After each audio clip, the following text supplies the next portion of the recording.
স্থানীয় নির্বাচনে জাতীয় নির্বাচনের মতো কোনো রেজাল্ট কারসাজি করার স্বপ্ন দেখবেন না। যেখানে আপনাদের সুবিধা ওটা যায়, যেখানে আপনাদের জন্য অসুবিধা সেটাই না যায়। এইটা তো চলতে পারে না।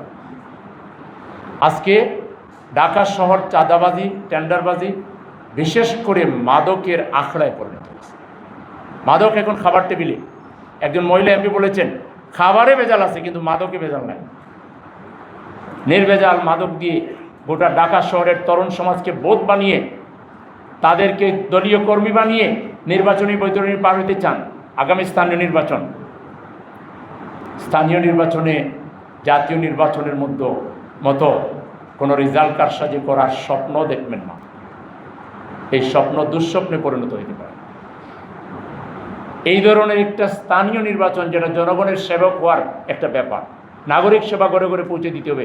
আপনাদের দুর্নীতিবাজ নেতৃত্বকে যদি জোরপূর্বক বসানোর চেষ্টা করেন, তাহলে জাতীয় নির্বাচনে পরে আমরা যে সহযোগিতা সরকারকে করেছি আন্দোলনে না গিয়ে মেনে নিয়ে, এইটা সম্পূর্ণ রিল পাল্টাই দেব।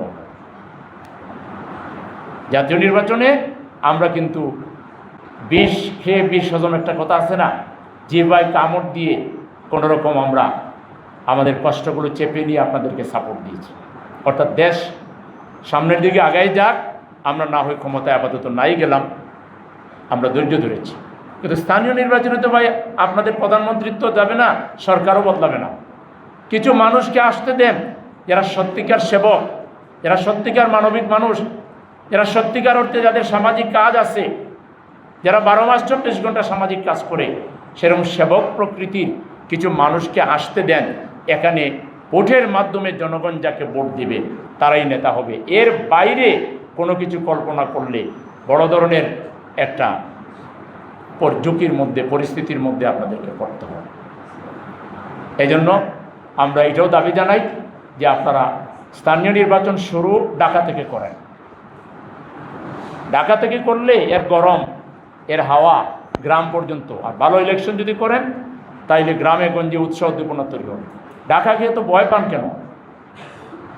ঢাকা তো বাংলাদেশের রাজধানী। আপনারা ভালো কাজ করলে তো রাজধানীর মানুষই ভালো বিবেচনা করবে।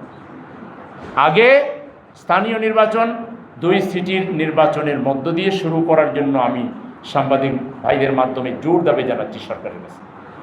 এটা না করলে আমরা ধরে নিব আপনারা ভয় পাচ্ছেন এবং আপনারা কোনো ষড়যন্ত্রের মধ্যে আছেন, কারসাজির মধ্যে আছেন। 2 বছর আগে মেয়াদ উত্তীর্ণ হয়েছে, এখনও ইউনিয়ন পরিষদের অনেকের মেয়াদ রয়ে গেছে, উপজেলার অনেকের মেয়াদ রয়ে গেছে। আগে ওখানে কেন? আগে ঢাকা থেকে শুরু করেন। সিটি কর্পোরেশনের মেয়াদ যেখানে যেখানে শেষ হয়েছে, ঢাকা 2টা, চিটাগাং, এগুলো আপনারা শুরু করেন, পরবর্তীতে অন্যগুলোতে যান। তা আমরা এই ঢাকাকে নিয়ে আমার এক সাংবাদিক ভাই প্রশ্ন করছেন বর্জ্য ব্যবস্থাপনা। ওনারা বললেন যে ঈদের সময় দারুণ বর্জ্য ব্যবস্থাপনা করবেন। স্বয়ং প্রধানমন্ত্রীকে নামতে হলো, নেমে চিফ এক্সিকিউটিভ এবং তার সহচর আরও বেশ কয়েকজনকে 2 সিটিতে বরখাস্ত করতে হবে।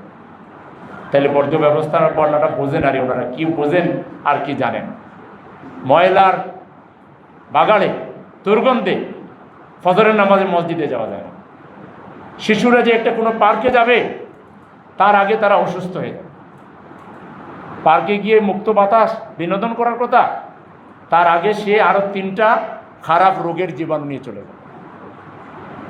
এই পুরো শহরটাকে একটা ময়লার বাগাড়ে পরিণত করা হয়েছে। আমরা এই ধরনের প্রশাসক চাই না, এই ধরনের সরকার চাই না যে যারা একটা বর্জ্য ব্যবস্থাপনাও করতে পারে না।